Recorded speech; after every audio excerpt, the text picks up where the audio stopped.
Okay, so we're moving on to the next course, which is seared scallops.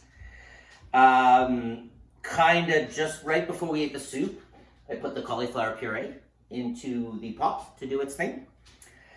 So scallops, these are called 1020s. Essentially the way most seafood is, I don't want to say graded, but sized, is the amount per pound, right? So you have U10s, which are much bigger. These are 10 to 20 a pound. I think it's a really good size. They're easy to cook. You don't really have to worry about them being raw in the center. When you're doing scallops, let me see if I left one on here. I think I might have peeled them all off already. There's usually a little piece attached to the side that you gotta pull off. It's the abductor muscle. It's used to close the shell, and it's super tough and not tasty.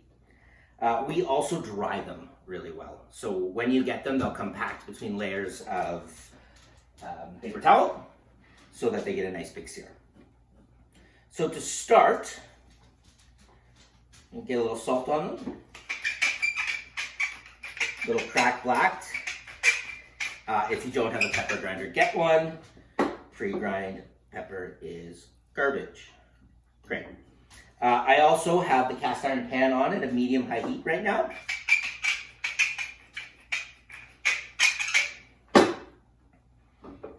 Which is that. So we're gonna go over to the stove. I'm just gonna grab a tiny, tiny bit of cooking oil. I'm gonna put it in the pan.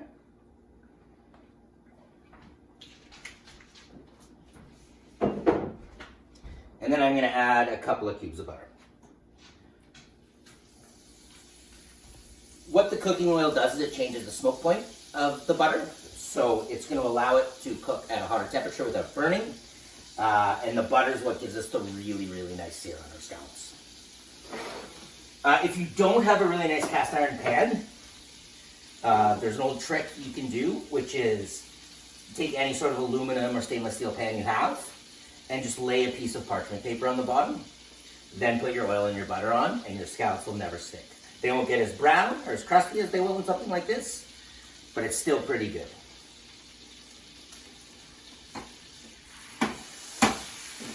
You see the butter now is starting to change color a little bit. It's really going. We're going to take our scallops counterclockwise around the pan, or clockwise. Give it a little push. Push it down.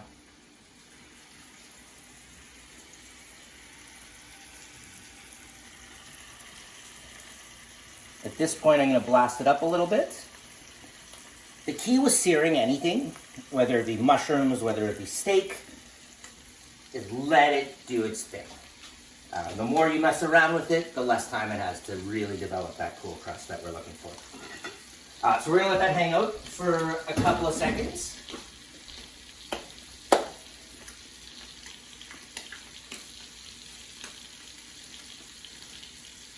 When you're cooking seafood or anything like that, anything that you really want to crisp up, you can almost feel it. If I press my finger on the top of this, I can feel the moisture bubbling out of it, which means it's not getting crispy. So that's one way of doing it. The other way is looking at the side. If potato heat, you come in as tight as you can here. You'll see this one, it's starting to come up the sides a little bit, right? You're starting to know that it's getting close to done. This is something at home, you guys feel free to use tongs. I'm not a big tong fan, but that's just personal. So let's check. Well, that's pretty close, but we want it more.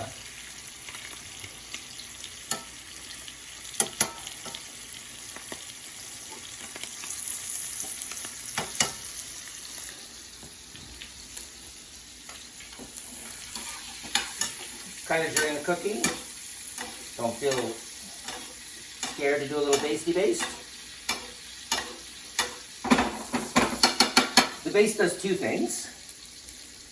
One, it gets amazing tasting butter all over your scallops. And two, it helps heat the center of the scallops. So if you're doing like a really rare steak or something like that, if you baste it pretty heavily, you'll keep sort of a lighter color inside, but it'll be warmer through. Okay, we're gonna give these a flip.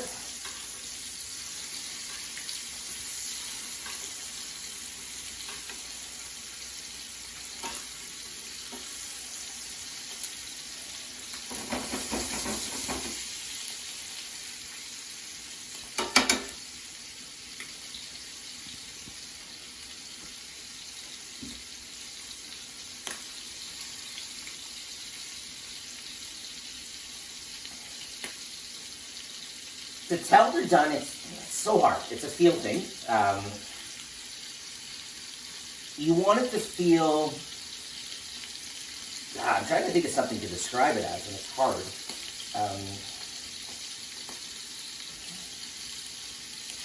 I can't figure it out. It should be kind of like spring. It should spring back.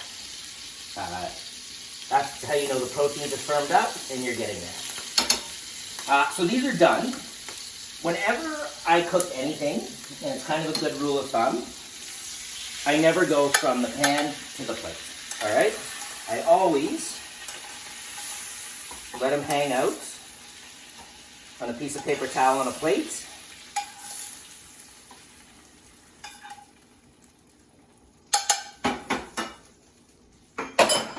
So that all that grease doesn't end up on the plate. At this point, I'm going to take the pan that we used to do the scallops, and I'm just going to give it a little dump out in a bowl that I have here.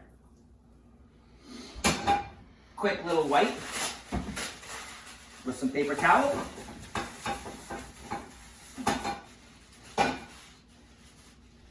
And I am going to take the brown butter and the hazelnuts, and I'm just going to pop them in the pan and hit that at a very, very low heat just to melt it and get it warm. While we're doing that, we'll start plating. 2 plates here, and our cauliflower puree.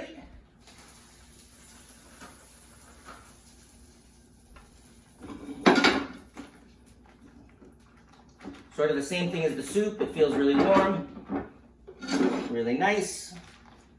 We are going to milk bag it and start plating.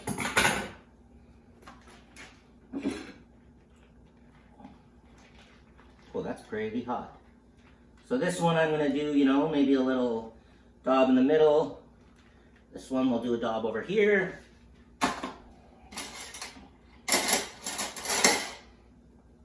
Take your spoon.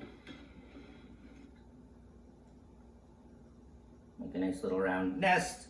This one, let's do a swoopy thing, huh? That is a technical term, by the way, in the kitchen, swoopy thing. Okay, scallops. 1, 2, 3. These guys will stick with the very center's plating.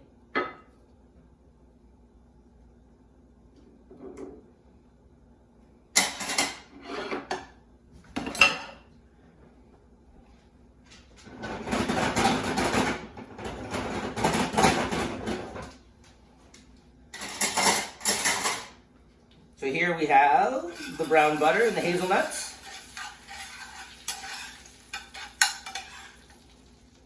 Just gonna drizzle it around everywhere. Oh, it smells so good.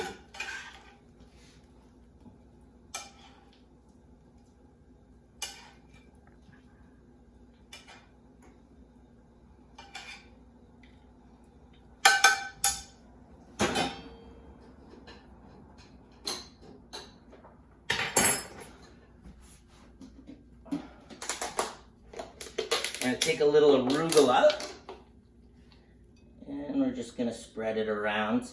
I really like the peppery, slightly bittery flavor of arugula. I find it balances the sweet nuttiness of the dish really well. Again, these are sort of 2 options of our roasted cauliflower puree with seared scallops, brown butter and hazelnut, and arugula. Bon appetit, guys.